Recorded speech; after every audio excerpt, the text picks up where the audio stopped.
우리가 지난주부터 빌립보서 말씀 시리즈 Joy No Matter What 이라는 그 시리즈를 나누고 있습니다. 어떤 일이 있어도 기뻐하라 라는 뜻이죠.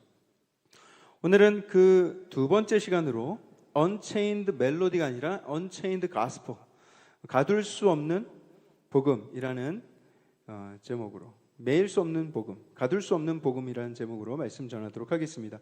오늘 우리에게 주신 말씀 빌립보서 1장 12절부터의 말씀입니다. 성경 가져오신 분들 빌립보서 12장을 펴시기 바랍니다. 지난주에 우리가 이 시리즈를 시작하면서 제가 빌립보서의 핵심 주제가 이것입니다 라고 말씀을 드렸어요. 기억하십니까? 빌립보서의 핵심 주제 뭡니까? 네, 기쁨이에요. 기쁨. 네. 불안한데, 처음부터 불안한데, 네, 알고 계시죠? 이 서신서의 주제가 기쁨이라는 사실 자체가 굉장히 놀라운 것입니다. 왜냐? 이 서신서를 쓸 때 바울이 처한 상황은 뭐예요? 감옥에 갇혀 있었던 상황이었습니다. 로마의 지하 감옥에, 그 어둡고 축축한 감옥에서 지금 손과 발이 사슬에 묶인 채로 이 서신을 썼다. 그런데 이 서신서의 주제가 기쁨에 대한 주제다. 이게 얼마나 놀라운 사실입니까? 그 안에서 바울이 뭐가 그렇게 기뻤길래 이런 서신을 썼을까?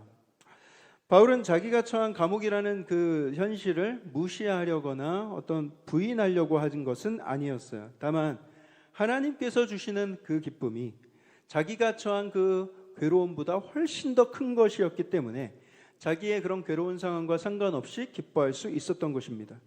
그의 마음이 예수님으로 충만하여서 찐 기쁨이 넘치고 있었다라는 것이죠. 이 세상에 유사 기쁨, 유사 행복 이런 거 많이 있다고 하지 않았습니까? 근데 찐 기쁨, 진짜 정말로 하나님이 주시는 기쁨, 영원히 변치 않을 이런 기쁨은 오직 예수님을 통해서만 가능한 거예요. 그 기쁨이 바울 안에 넘치고 있었기 때문에 감옥 안에서 감옥 밖에 있는 사람들을 위로할 수 있을 정도로 그렇게 강력한 기쁨이 있었다. 보통 사람이 생각할 때는 아니 지금 누가 누구를 위로한단 말인가? 어떻게 감옥 안에 있는 사람이 영치금 받아가지고 간신히 입에 풀칠하는 사람이 어떻게 우리를 위로한단 말일까? 이렇게 말이 안 된다고 생각을 하겠죠. 하지만 감옥 속에서 전한 기쁨이기 때문에 이 기쁨은 진짜 그냥 세상이 알 수 없는 다른 차원의 기쁨이다. 이것을 받으면서 이 빌립보 성도들은 더 도전이 되었을 거예요. 오늘 본문에서는 바울이 어떤 말로 빌립보 성도들을 위로하고 격려하는지, 어떻게 기쁨을 이야기하고 있는지 우리 함께 말씀 통해서 보도록 하겠습니다. 오늘 본문 12절 말씀을 우리 다 함께 한 목소리로 한번 읽어보도록 하겠습니다. 12절 읽습니다. 시작.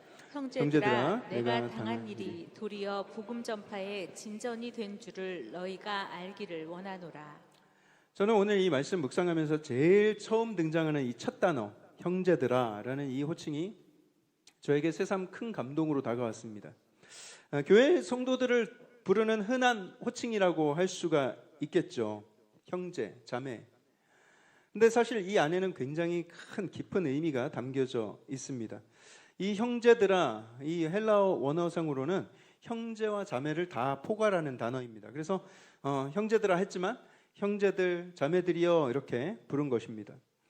이 바울이 이 편지 전체를 통해서 계속해서 이 빌립보 형제들에게 너희들, 우리 형제들, 우리 막 이런 표현을 쓰고 있어요. 단순한 표현 같지만 그 안에 굉장히 깊은 영적인 의미가 담겨져 있다라는 것입니다. 너희라는 표현을 생각해 보세요. 너희. 이 너희라는 표현은 영어로 따지면 you의 복수형입니다. you의 복수형. 이게 왜 중요한가? 여러분, 만약에 이 세상 사람들이 서로가 다 타인처럼 여기고 서로가 다 관심도 없고 만남도 없고 그렇게 살아간다고 생각을 한번 해보십시오. 다 타인으로. 말도 안 걸고 눈도 안 마주치고 그런 세상에서는 오직 1인칭인 나와 3인칭인 그 그녀들만 존재하는 것입니다.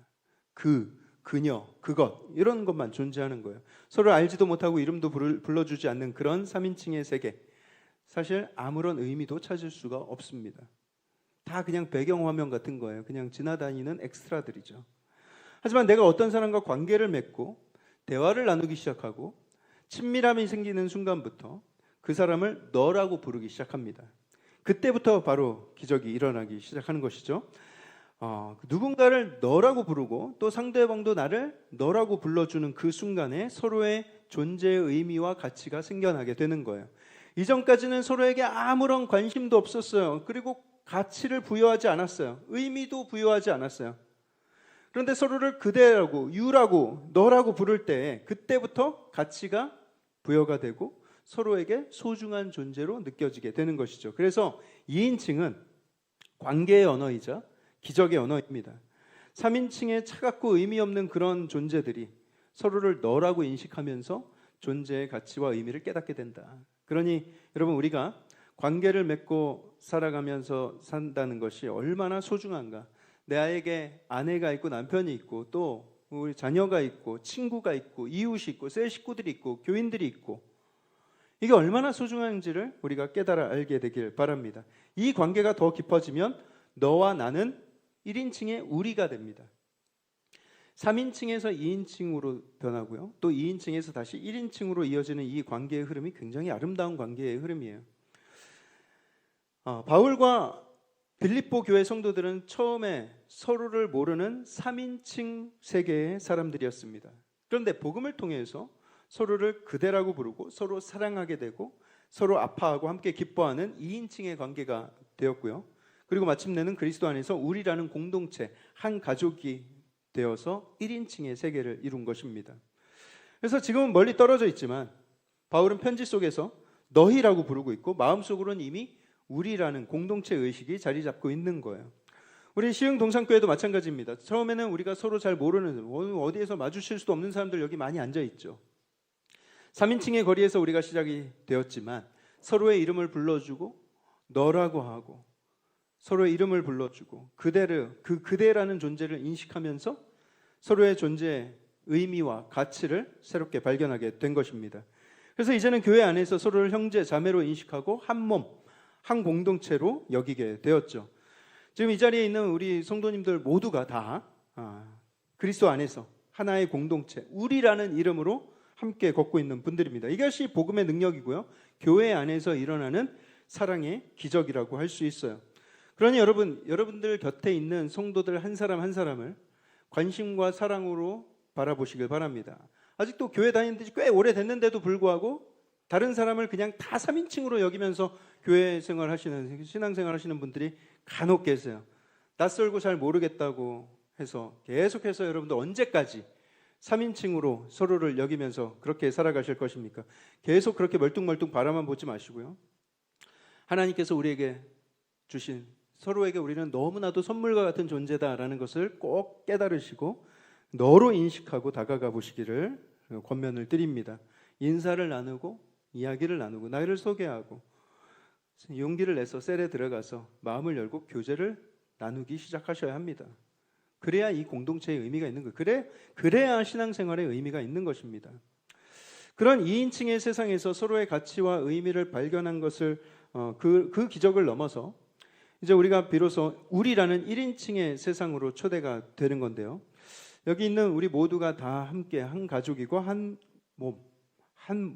공동체라는 것을 기억하며 살아가시길 바랍니다. 바울이요, 멀리 감옥에서 편지를 보냈지만 빌립보 교회와 이 하나된 공동체 의식이 있었다고 말씀드렸죠. 그리고 교회 성도들을 진짜 너무나도 사랑하는 마음, 애틋한 마음으로 그들을 격려하고 있습니다. 방금 읽은 12절에서 그는 자신이 당한 일이 도리어 복음 전파의 진전이 되었다, 이렇게 이야기를 하고 있어요. 내가 당한 일, 굉장히 무덤덤하게 이야기를 하고 있습니다. 사실 바울이 당한 일은 그렇게 무덤덤하게 이야기할 수 있을 만한 수준이 아니에요. 굉장한 고난이었습니다. 우리가 종종 무슨 어려운 일을 겪고 나서 그것을 이야기할 때 엄살을 부리고 싶어 하죠. 내가 얼마나 고생했는지 아냐. 나 진짜 죽을 뻔했다. 나 그때 정말 힘들었어 하면서 약간 좀 엄살을 좀 부리고 싶어 합니다. 그런데 바울은 과장이 아니라 진짜로 수차례 죽을 뻔한 일들을 겪었는데 바울은 굉장히 쿨하게 내가 당한 일이라고만 간단하게 말을 하고 있어요. 여러분, 사도행전 21장부터 25장을 쭉 읽어보면 이 내가 당한 일, 바울이 당한 일이 얼마나 심각한 것이었는지를 우리가 잘 알 수가 있는데, 간단하게 설명을 드리면 이렇습니다. 선교 여행을 마치고 저 그리스와 터키 지역에 쫙 돌다가 예루살렘으로 돌아왔어요. 선교 보고를 하기 위해서. 그런데 예루살렘에 있는 이 교회의 장로들과 이 지도자들의 분위기가 심상치 않습니다. 왜냐하면 이 유대인들 크리스찬들 사이에서 바울을 향한 의심의 눈길이 있었어요. 이방인 선교만 하다 보니까 우리 유대인의 전통을 다 깡그리 무시해버리는 거 아니야? 우리를 다 이상하게 쳐다보는 거, 사람들한테 그렇게 험담하고 다니는 거 아니야? 그런 눈초리였죠. 그래서 바울이 그 오해를 풀기 위해서 일부러 유대인의 회당에 들어가서, 그 성전에 들어가서 예배 형식에 맞춰서 제사를 드리고자 했습니다. 그런데 문제는 바울이 이방인 동역자들을 함께 데리고 들어갔다는 거예요. 그걸 본 사람들이 더 난리를 칩니다. 저 인간 저거 결국에는 저럴 줄 알았다. 저 신성모독 아니냐. 어떻게 이방인을 성전으로 데리고 가냐. 그리고 성전이 아수라장이 됐어요. 사람들이 바울을 죽이려고 몰려들고요. 그리고 결국 로마 군대가 개입하게 됩니다. 사람들이 막 쳐 죽이려고 하는 그런 가운데 수백 명의 로마 병사들이 동원돼서 바울을 겨우 보호해 줬어요. 그 상황에서 바울이 로마 시민권을 꺼내듭니다. 난 로마 시민이다. 내가 황제 앞에서 재판받기를 원한다. 그래서 그가 해안 도시 가이사랴에서 약 2년 동안 구금이 되어 있었고요. 그리고 그 후에는 로마로 압송당하게 됩니다. 그 과정 속에서도 암살의 위협이 여러 차례 있었는데 간신히 로마 군대의 보호를 받고 배에 올라타게 됩니다. 로마로 향하는 배였어요. 이제 다 끝났구나. 이쯤 되면 고생이 다 끝나야 되는 거 아닌가. 그런데 진짜 고생이 지금부터 시작이 되는데 로마로 향하는 배가 풍랑을 만나서 거의 침몰하게 생겨서 산산조각이 납니다. 배가. 바울이 가까스로 죽을 고비를 넘기고 기적처럼 살아남았어요. 계획한 것보다 3개월이 더 걸려가지고 간신히 죽을 고비 정말 만신창이가 돼서 로마에 도착했는데 기다리고 있었던 것은 로마의 어둡고 침침한 지하 감옥이었습니다. 여러분, 이런 모든 고난이 바울이 지금 무덤덤하게 이야기하고 있는 내가 당한 일이라는 거예요. 저 같았으면, 제가 바울과 같은 그런 고난을 경험했으면 전 굉장히 엄살 피우고 싶었을 것 같아요. 이거 다 일일이 내가 이러면 진짜 죽을 뻔했고 내가 진짜 너무 힘들었고 위로받고 싶고 내가 이만큼 고생했다는 걸 좀 이렇게 사람들이 좀 알아줬으면, 이런 마음이 있지 않았을까. 심지어 하나님께도 원망을 쏟아내고 싶은 마음이 있었을 것 같아요. 하나님 도대체 저 왜 이러십니까? 로마로 가라면서요. 가서 복음 전하라면서요. 그런데 지금 왜 감옥에 보내십니까? 제가 다른 일을 하겠다는 것도 아니고 하나님 일 하겠다고 하는데 왜 감옥입니까? 막 원망했을지도 모르겠어요. 그런데 지금 바울은요, 한마디도 원망이 없어요. 자기가 당한 일을 엄청 대단하게 여기고 있는 것 같지도 않아요. 내가 당한 일, 5글자 안에 자기의 모든 역경을 다 담아내고 있다. 어떻게 그럴 수 있는가? 왜냐하면 바울은 이 고난조차도 복음의 진전을 위한 하나님의 역사의 일부분으로 받아들이고 있기 때문입니다. 크신 하나님의 역사, 그 중에 내가 당한 것은 필연적인 일부분이다.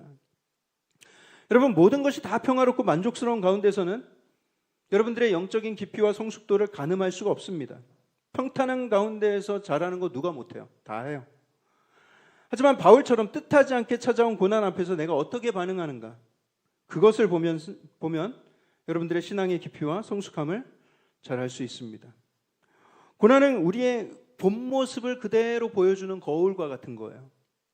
그래서 고난 속에서 어떤 사람은 내면에 쌓인 분노와 억눌린 감정을 확 터뜨릴 수도 있고요. 또 반대로 어떤 사람은 그럴 때일수록 하나님 앞에 더 정직하게 엎드려서 자기를 다듬는 기회를 삼는 사람도 있습니다. 여러분들은 양쪽 중에 어느 쪽에 더 속하십니까? 그래서 여러분, 우리의 인격과 신앙은요, 윤리학 강좌를 듣거나 어떤 좋은 어떤 성경 강의를 듣거나 자기 개발 도서를 읽거나 신앙 서적을 읽는다고 해서 만들어지는 것이 아니고, 또 그렇다고 해서 교회에서 기도만 주구장창 열심히 한다고 해서 성숙해지는 것도 아닙니다. 인격은 고난의 풀무불 속에서 더 단단하게 단련이 되는 것입니다. 그래서 우리에게 중요한 것은 어떤 태도, 어떤 마음가짐으로 고난을 통과할 것인가. 고난을 거치면서 하나님을 더 신뢰하게 되는지, 아니면 그냥 고난 앞에서 그냥 깡그리 무너져 버리는지, 나는 어떤 쪽인가를 돌아보시길 바랍니다. 지금까지는 내가 하나님을 놓아버리는 쪽을 선택해 왔다면 여러분 이제는 좀 달라져야 되지 않겠습니까? 고난이 오면 야곱이 막 죽기 살기로 하나님을 막 붙든 것 같이 하나님을 더 꼭 붙드셔야 되는 거예요. 절대로 하나님을 놓지 마시고 그분의 은혜에서 떠나지 않아야 합니다. 그래야 그 안에서 하나님의 선한 의도도 발견이 되고요. 하나님의 선하심 함께 하심을 의지할 수 있고요. 그리고 결국에는 그 고난 가운데 승리 주시는 그 승리의 기쁨을 맛볼 수도 있습니다. 바울은 그 많은 고난을 겪으면서도 분명 그 고난 속에서도 우리 하나님의 은혜는, 우리 하나님의 동행하심은 변치 않는다. 여전히 나와 함께 일하고 계신다. 이 사실을 굳게 믿고 있었어요. 눈앞에 벌어지는 이 모든 일들이 다 하나님의 신실한 계획 속에 다 있는 것들이다. 믿고 있었어요. 그래서 그런 극한의 고난 중에서도 소명을 한 번도 놓지 않고 정진할 수 있었던 것입니다. 고난 하나하나를 겪을 때마다 레벨이 더 업그레이드 돼. 더 단단하죠. 하나 겪을 때마다 단단함이 1추가가 되는 거예요. 바울이 자신이 당한 고난이 복음 전파의 진전이 되었다라고 말을 합니다. 아까 다시 12절 한번 보여주세요. 내가 당한 고난이 복음 전파의 진전이 되었다 이렇게 얘기를 하는데 무엇을 근거로 이렇게 말을 하는가? 13절 말씀 우리 함께 읽어보겠습니다. 13절 읽습니다. 시작. 이러므로 나의 메인이 그리스도 안에서 모든 시위대 안과 그 밖의 모든 사람에게 나타났으니. 네, 거기 시위대라는 단어가 나오죠. 로마에는 시위대가 있었는데 뭐 시위 막 밖에서 데모하는 그런 시위대가 아니라 모실 시자를 써 시녀 뭐 이럴 때 모실 시자를 써서 황제를 가까운 곳 거리에서 근접해서 호위하는 군대입니다. 친위대라고 불리기도 하죠. 당시 막강한 로마 군사들 중에서 엘리트들을 딱 뽑아가지고 그걸 모아놓은 것이 시위대였습니다. 황제를 직접 가까이에서 경호하는 업무니까 아무나 시위대에 들어갈 수는 없는 거예요. 선발된 인원. 나중에 이 사람들 중에 이제 정계로 진출할 사람들이 생기고 말이죠. 이들이 당시 로마 감옥을 감시하는데 이 시위대가 하루 24시간을 6교대로 나눠서 경계 근무를 섰다고 해요. 그러니까 이 시위대 병사들은 좋든 싫든 4시간씩은 바울과 하루 4시간씩 바울과 함께 있는 거예요. 이번에 우리 전도팀 삽시도 그 선교에서 우리 전도팀이 엄청난 활약을 했는데 그 중에서 임의용을 하고 있는 그 어르신들을 붙잡고 열심히 복음을 전했어요. 사형리를 가지고 주어진 시간은 단 20-30분. 어쩌면 그보다 짧은 시간인데 우리 전도팀이 지금까지 훈련해온 그 사형리 전도법을 가지고 열심히 전했습니다. 그분들은 머리에 뭘 이렇게 뭐 발라놓고 기다리는 중이었기 때문에 좋든 싫든 그 자리에 머물면서 우리 복음 전하는 것을 들을 수밖에 없는 그런 상황이 되었던 거예요. 그리고 그렇게 붙잡아 놓고 복음을 전했을 때 여러 명이 예수를 믿기로 다짐하고 입술로 신앙을 고백했다라는 것을 제가 전해 들었습니다. 작전이 너무 좋았어요. 예. 그와 같이 로마의 시위대는 바울 곁에서 꼼짝없이 복음을 전해 들을 수밖에 없는 상황에 처하게 된 거예요. 바울은 가만히 있어도 4시간마다 한 번씩 새로운 전도 대상자가 자기 앞에 찾아와. 자기를 지키려고. 근데 바울의 눈에는 이 사람이 나를 지키기 위해서 찾아온 시위대가 아니라 한 영혼, 내가 구원해야 될 영혼으로 바라보고 있는 것이죠. 그 사람에게 복음을 전하는데 약 30분, 나머지 3시간 반은 제자 훈련.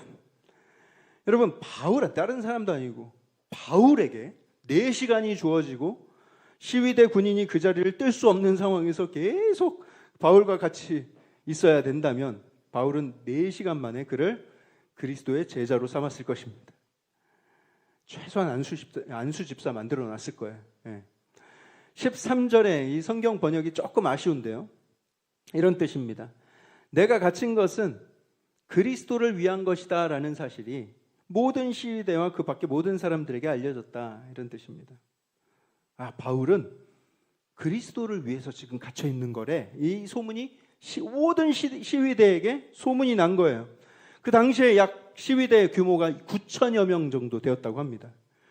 그러니까 모든 시위대, 이 9천여 명이 그 바울이 전한 복음을 듣게 되고 또 바울에 대해서 듣게 된 거예요. 또 9천여 명의 시위대를 넘어서 그 안에 있었던 죄수들이며 또 다른 모든 사람들에게까지 바울이 전한 그리스도에 대해서 직간접적으로 다 들을 수 있는 기회가 있었다.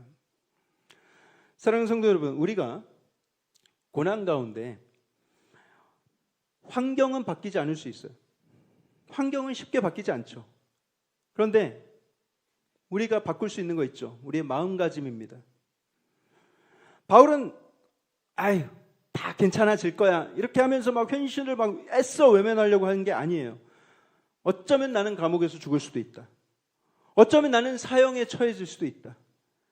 자기도 어떻게 될지 몰라요. 하지만 자기가 바꿀 수 없는 그런 환경에 집중하기보다는 자기가 바꿀 수 있는 것, 자기 마음에 집중합니다. 그리고 그 로마 감옥의 현실을 재앙으로 바라보기보다는 자기의 모든 생각을 사로잡아 그리스도께 복종하려는 게, 이게 성경에 나온 표현이에요.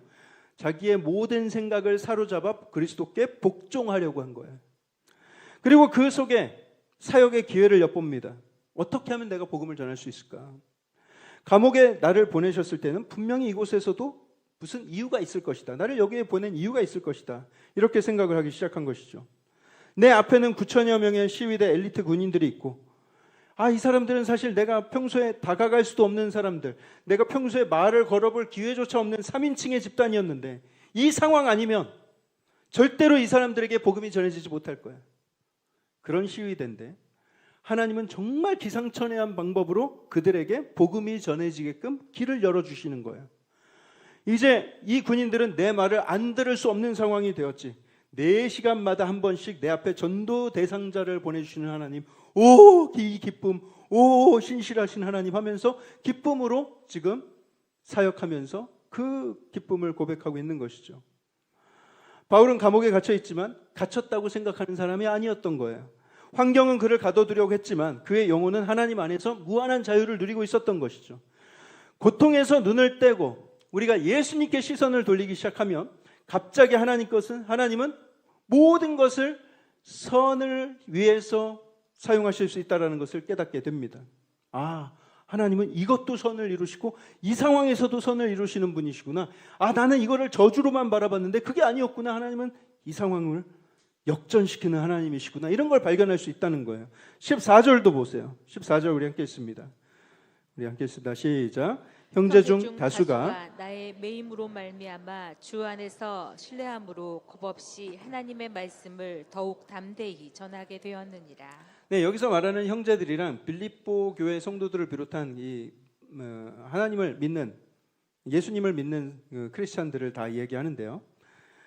자, 이 성도들이, 이 크리스찬들이 바울이 감옥에 끌려가는 것을 보면서 낙심하거나 용기를 잃거나 했던 게 아니라 오히려 바울이 그런 감옥에서도 담대하게 이렇게 막 복음을 전하는 모습을 보면서 하나님은 저렇게도 일하시는구나, 하나님 살아계시구나 하면서 오히려 신뢰함으로 겁없이 하나님의 말씀을 더 담대하게 전하게 됐다. 그야말로 전방위적이고 동시다발적인 하나님의 은혜 아닙니까? 이거 뭐 사람이 계획한다고 되겠어요? 이게 바로 12절에서 말한 복음 전파의 진전이 되었다라는 뜻입니다. 여기에서 말한 이 진전이라는 이 단어는요, 당시 로마에서 쓰던 군사 용어인데 공병들이 앞에 가면서 막 길을 닦고 다리를 놓습니다. 길을 먼저 까는 게, 이게 진전은 복음 전파의 진전이 되었다는 의미예요. 나의 감옥에 갇힌 것이 복음이 앞으로 뒤에서 이제 따라오는 복음 전도자들이 쉽게 갈 수 있도록 내가 앞길을 놔주었다. 미리 길을 깔아놨다라는 이야기입니다. 진전이 되었다. 또 하나, 여러분 우리는요 외로울 때에도 기쁨을 가질 수 있어요. 왜입니까? 여러분 이 감옥에 누가 있어요? 뭐 말 걸 사람이 있어요? 하지만 바울은 기뻐할 수 있었다는 거예요. 왜 그래요? 예수님이면 충분하기 때문에. 예수님이 함께 하시니 혼자로 여겨지 않았다는 거예요. 예수님이 바울을 너라고 불러주시면서 그와 늘 친밀한 관계, 2인칭 관계, 그리고 더 나아가서 예수님과 바울이 하나가 되는 1인칭 관계에 있었기 때문에 그는 그것으로 충분했던 것입니다. 그러니 저와 여러분들 가운데서도 어떤 상황 속에서도 내가 혼자가 아니라는 사실을 우리는 기억할 수 있어야 돼요. 여러분 절대로 외롭다고 생각하지 마세요. 예수님을 진짜 믿는다면 여러분 외로운 사람이 아닙니다. 예수님께서 여러분들과 늘 함께 하시고 여러분들의 이름을 아시고 불러주시고 또 예수님이 항상 동행해 주세요. 그 예수님을 만나셔야 돼요. 그것이 바울이 말하는 기쁨의 핵심인 것입니다. 자, 15절에서 18절 말씀도 우리 함께 읽어보겠습니다. 15절에서 18절 시작. 어떤 이들은 투기와 분쟁으로, 어떤 이들은 착한 뜻으로 그리스도를 전파하나니, 이들은 내가 복음을 변증하기 위하여 세우심을 받은 줄 알고 사랑으로 하나, 그들은 나의 매임에 괴로움을 더하게 할 줄로 생각하여 순수하지 못하게 다툼으로 그리스도를 전파하느니라. 그러면 무엇이냐? 거칠애로 하나, 참으로 하나, 무슨 방도로 하든지 전파되는 것은 그리스도니 이로써 나는 기뻐하고 또한 기뻐하리라. 여러분, 그 두 종류의 성도들이 있었어요. 교인들이 있었는데, 어떤 사람들은 착한 뜻으로 하는 사람이 있었어요. 이 착한 뜻으로 그리스도를 전파하는 사람들, 그게 이제 16절에 나오는 사람들입니다. 이들은 내가 복음을 변증하기 위하여 세움을 받은 줄 알고 사랑으로 한다. 이게 착한 뜻으로 하는 사람들이고요. 그리고 17절에 투기와 분쟁으로 하는 사람들이 있어요. 이 사람들은 나의 매임에 괴로움을 더하게 할 줄로 생각해요. 야, 바울이 갇혔으니까 우리가 이 사람을 더 괴롭게 만들자. 그렇게 생각해서 순수하지 못하게 다툼으로 그리스도를 전파하는 건 똑같아요. 근데 그들 중 어떤 사람은 바울과 경쟁하고 바울을 견제하고 인정하지 않으려고 하는 그런 집단이 있었다는 거예요. 시기와 질투가 가득한 집단. 그래서 바울이 없는 동안 자기들이 전도를 더 많이 해가지고 성도들의 수를 막 자기를 따르는 성도들을 많이 늘려놓으면 자신들의 영향력이 더 커질 수 있지 않을까, 이런 기대로 열심을 내서 전도를 했다는 거예요. 복음이 전해지는 그 자체, 그리스도가 알려지는 자체를 기뻐한 것이 아니라 자기들 세력 확정을 위해서, 그리고 어떻게 하면 감옥에 갇힌 바울을 더 괴롭게 만들 수 있을까, 이런 것을 기대하면서 전도했던 사람들이라는 것이죠. 바울이 이 사실을 들었을 때, 아니 이런 경을칠 놈들, 내가 감옥에서 나가기만 해봐라, 너희들 다 죽었어, 그렇게 한 것이 아니라, 보통 사람들의 반응이라면 바울은 어떻게 얘기했습니까? 경쟁으로 하든지 거칠애로 하든지 전파되는 것은 우리 그리스도니 나는 기뻐하고 또한 기뻐할 것이다, 이렇게 얘기를 합니다. 여러분, 제가 늘 이야기 드리지만 우리 교회에 우리 주변에 여러 교회들이 있습니다. 상가 건물마다 하나씩은 있는 것 같아요. 우리도 그 중에 하나지만, 여러분, 그 교회들을 보면서 절대로 라이벌 의식을 갖지 마세요. 이 땅의 교회는 하나입니다. 우리는 각기 다른 간판을 걸고 있지만 우리는 원팀입니다. 그리고 교회는 함께 부흥해야 되는 거예요. 함께 커야 되는 거예요. 어느 교회가 부흥한다 이런 소문이 들리면 여러분 질투하지 마시고 축복해 주세요. 더 기도해 주세요. 네. 장곡공원 옆에 있는 행복한 교회가 이 블록 끝에다가 종교 부지를 사놓고 드디어 이제 펜스를 치고 교회 건축을 시작했어요. 땅을 사놓고 어떤 사정인지 몰라도 오랜 기간 그냥 공사를 하지 않고 그냥 공터로 방치를 한 몇 년 동안을 방치를 했는데 드디어 펜스를 치고 공사를 시작하게 됐어요. 제가 그걸 보면서 너무 기뻤어요. 와, 이게 그냥 정말 사람들한테 조롱당하고 정말 그렇게 손가락질 당할 수도 있는 그런 상황이었는데 딱 좋은 때에 공사를 시작하더라고요. 너무 감사했어요. 여러분, 그 교회 잘 돼야 됩니다. 이 땅의 모든 교회들이 다 같이 힘을 얻어야 됩니다. 여러분, 주변 교회들 잘 안 되면 우리 교회 잘 될 것 같죠? 전혀 그렇지 않습니다. 교회들이 함께 부흥하고 함께 건강해지고 함께 칭찬받아야 돼요. 세상의 칭찬을 받아야 돼요. 어떤 야구 선수가 자기 포지션이 유격수인데 나와 선발 경쟁을 하고 있는 우리 팀의 또 다른 유격수가 있어. 거의 실력이 비등비등해요. 하루는 자기가 선발로 못 나가고 벤치에 앉아 있는데 내 라이벌인 그 선수가, 같은 포지션인 그 선수가 나가서 막 유격수로 활약을 하고 끝내는 막 결승 홈런을 쳐가지고 팀이 승리를 거뒀어요. 다들 그 승리 가운데 막 기뻐서 난리를 치고 막 물을 뿌리고 막 그러고 있는데 혼자 벤치에 앉아서 울상을 하고 있다면, 내 포지션은 이제 끝이구나, 울상을 하고 있다면 그 선수는 팀 스포츠를 할 자격이 없는 거예요.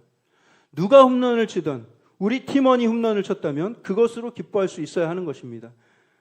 선수는 항상 팀을 먼저 생각을 해야 되는 거예요. 마찬가지로 우리 교회만 부흥해야 된다는 생각 버려야 합니다. 또 우리 중에 누군가 주목받는 사람이 생긴다. 저 사람 나랑 비슷한 시기에 신앙생활 했는데, 나랑 비슷한 시기에 등록했는데, 더 많은 관심을 받고 더 많은 사람들의 인정을 받고, 축하해 주셔야 돼요. 축복해 주셔야 돼요. 시기와 질투하지 마시고 원팀이라는 사실을 꼭 기억하셔야 합니다. 자, 19절에서 21절 말씀도 계속 읽어보겠습니다. 19절에서 21절 함께 읽습니다. 시작.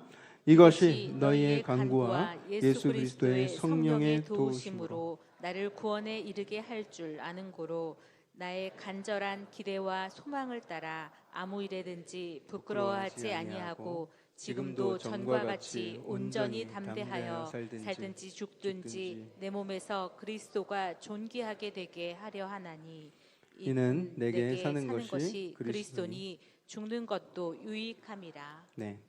다시 한번 21절 다시 한번 읽어보겠습니다. 이는 내게 사는 것이 그리스도니 죽는 것도 유익함이라. 네. 19절을 다시 한번 띄워주시고요. 여러분, 바울은요 자신이 결국 구원을 얻게 될 것을 잘 알고 있었습니다. 이것은 가깝게는 감옥에서 풀려나는 것을, 그 풀려나는 구원을 의미하기도 하고요. 또 더 멀리 보면 죽어서 영생을 얻게 되는 것을 의미하고 있는 거예요. 나에게 구원이 임할 것을 알고 있기 때문에, 확신을 가지고 있기 때문에 나는 지금 어떤 일을 당하든지 나는 부끄럽지 않다. 부끄러워하지 않는다.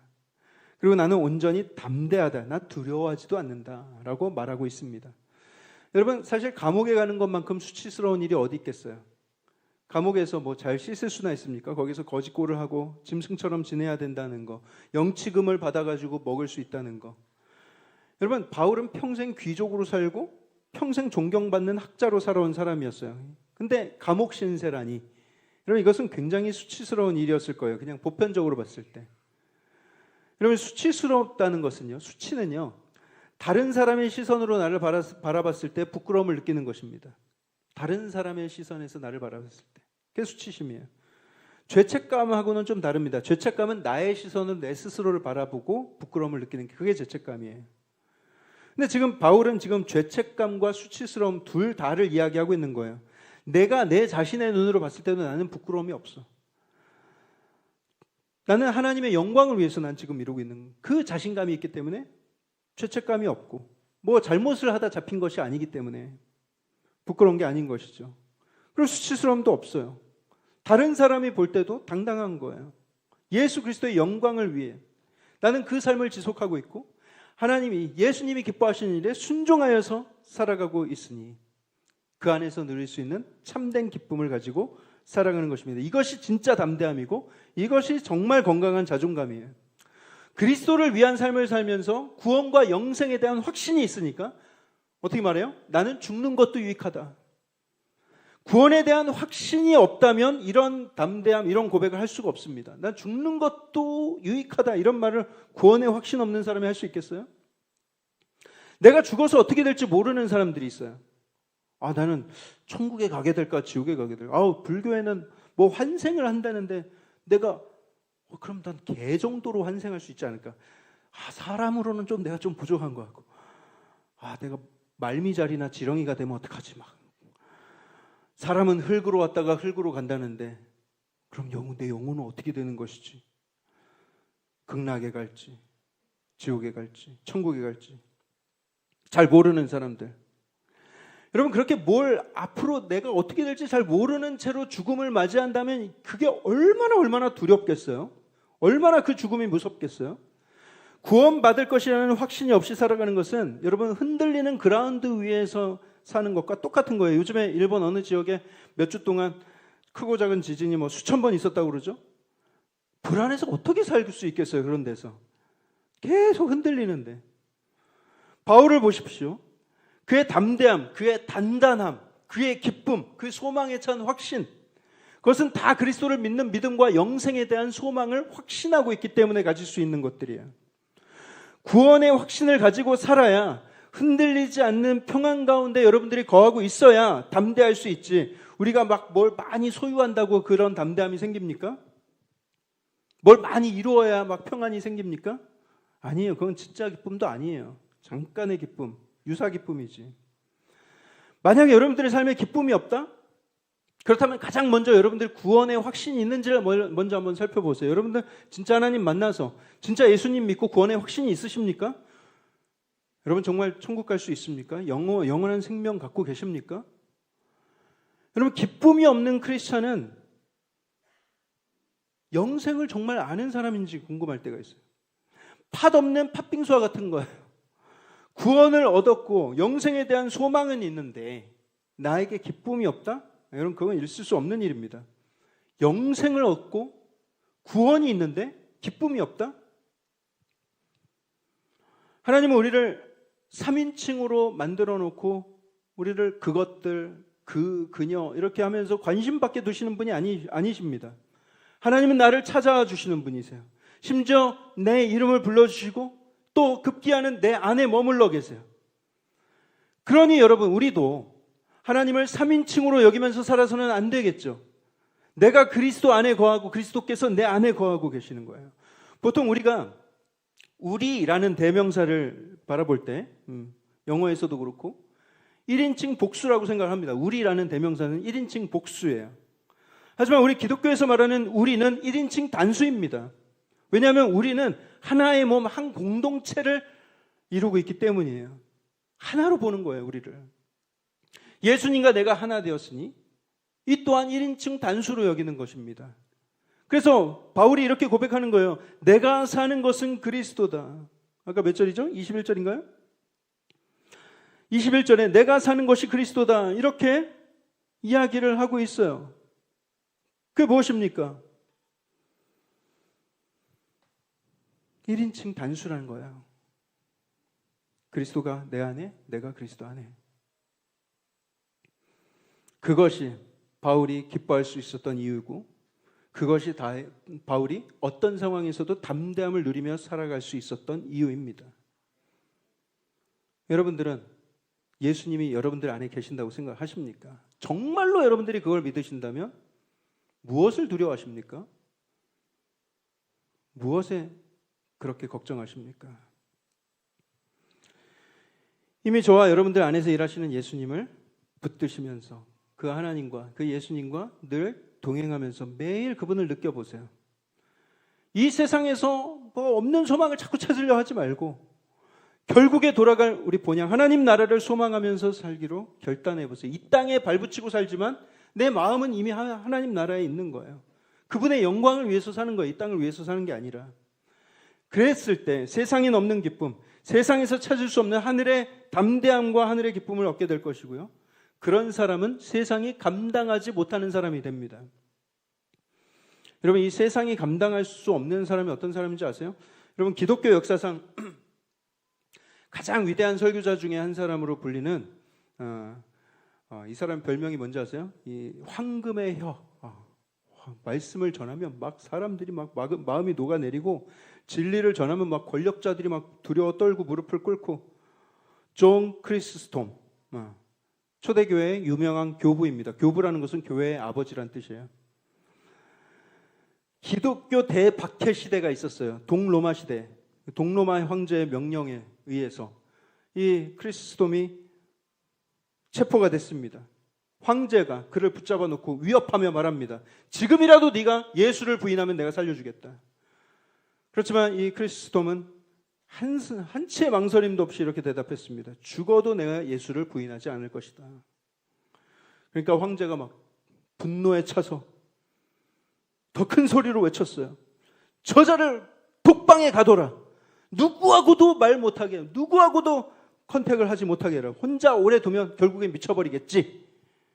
그런데 곁에 있던 신하가 고개를 저으면서 이야기를 하는 거예요. 폐하, 그건 안 됩니다. 예수 믿는 사람들은 혼자 있는 걸 좋아합니다. 하루 종일 하나님과 기도하고 찬양할 텐데, 말씀 보고 찬양할 텐데 오히려 천국을 누리는 시간이 될 것입니다. 그건 그에게 벌이 아닙니다. 그러니까 황제가 더 화가 났어요. 좋아, 그러면 흉악범들 틈 사이에다 넣어라. 그 안에서 괴롭힘을 당하게 해라. 그러자 또 다른 신하가 나섰습니다. 폐하, 그것도 안 됩니다. 저 사람은 그런 곳에 가면 오히려 막 신나서 복음을 전합니다. 누구든 그 옆에 있으면 다 예수를 믿게 될 겁니다. 오히려 깜빵이 교회가 될 겁니다. 이러는 거예요. 황제가 이성을 잃고 가슴을 치면서 외쳤습니다. 도대체 이게 뭐냐 그럼? 당장 그의 목을 쳐버려라. 저놈을 죽여버려. 그러니까 한 신하가 황제이시여 그것도 안 됩니다. 순교는 크리스천들에게 최고의 영예입니다. 히브리서 11장 38절에 이런 사람을 두고 하신 말씀이 있어요. 이런 사람은 세상이 감당하지 못하느니라. 세상이 감당할 수 없는 사람. 존 크리스톰은 결국 유배를 가던 중에 세상을 떠났습니다. 그렇지만 그 믿음, 예수님 안에 있었던 그 기쁨과 그 믿음, 어두운 시대에 살고 있는 수많은 사람들에게 용기가 됐고 위로가 됐어요. 빛이 되어주었어요. 고난 가운데 도망가지 않고 죽음 가운데서도 담대했던 그 사람, 세상이 감당할 수 없었던 그 사람, 그는 예수 그리스도로 충분했던 사람입니다. 다른 거 필요 없었어요. 여러분 혹시 여러분들 가운데 나는 지금 고난 가운데 있기 때문에 내가 뭘 섬기고 뭘 앞에 나서고 하는 게 이게 교회에 덕이 되지 않습니다. 이런 분들이 계세요. 목사님 제가 저는 돈도 없고 능력도 없고 배운 것도 없고 저는 그냥 나서면 덕이 되지 않을 거예요. 일할 자격이 없다고 생각하는 분들이 계세요. 아니에요, 여러분. 오히려 여러분들이 고난 가운데 있을수록, 연약함 가운데 있을수록 그런 약함을 강함으로 바꾸어 쓰시는 하나님이십니다. 오히려 그렇게 가장 낮아졌을 때가 하나님께서 그 사람을 사용하기 가장 좋을 때예요. 막 교만해가지고 자기가 뭔가를 막 안답시고 내가 교회에 이만큼 다녔어. 하나님은 그런 사람들을 철저하게 허무십니다. 겸손한 자를 들어 쓰시는 하나님이세요. 이번에 선교팀에 삽시도 선교 갔을 때 안산 동산교회에서 이미용 선교팀이 5분이 우리와 합류하셨어요. 5분이 같이 동참해 주셨는데 여러분 놀라운 것은요. 그 5분 중에 3분이 암 환자예요. 아셨어요? 한 분은 지금 항암 치료 중이라 모자를 쓰고 다니시고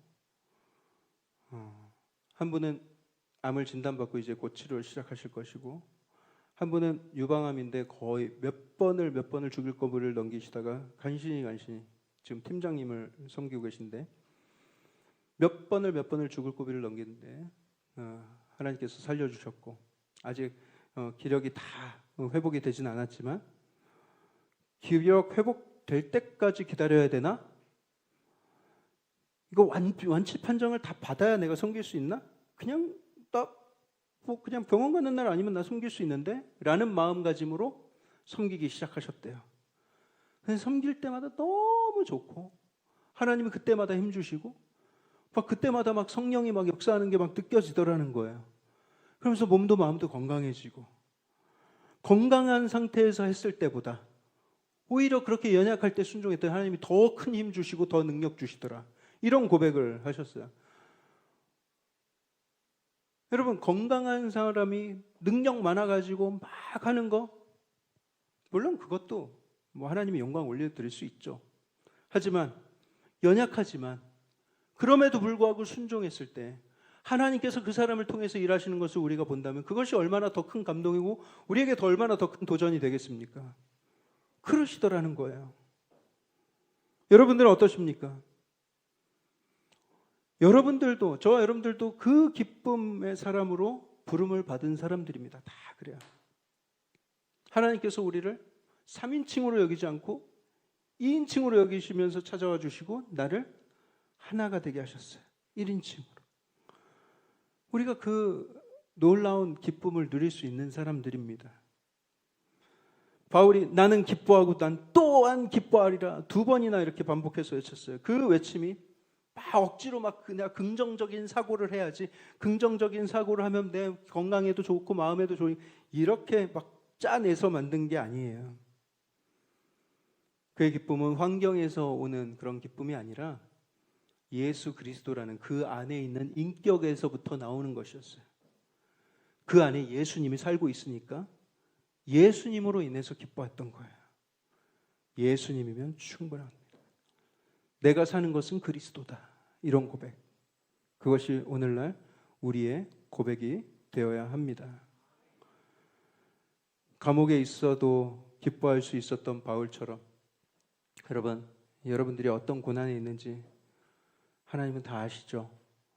그렇지만 여러분, 그 고난이 정말 하나님의 그 고난을 위한 고난을 주셨겠습니까? 아니면 승리를 위한 고난을 주셨겠습니까? 여러분들을 막 무너뜨리려는 고난을 주셨겠습니까? 사랑의 하나님이? 아니면 여러분들을 단련시키고 더 단단하게 만드시려고 고난을 주셨겠습니까? 하나님을 믿고 신뢰하는 가운데 내가 지금 할 수 있는 최선으로 하나님을 예배하며 하나님께 쓰임받고자 하겠다. 내 삶이 꼬이고 마음이 지치고 몸이 병들고 미래가 불확실하고 그럼에도 불구하고 나는 기뻐할 수 있다. 왜?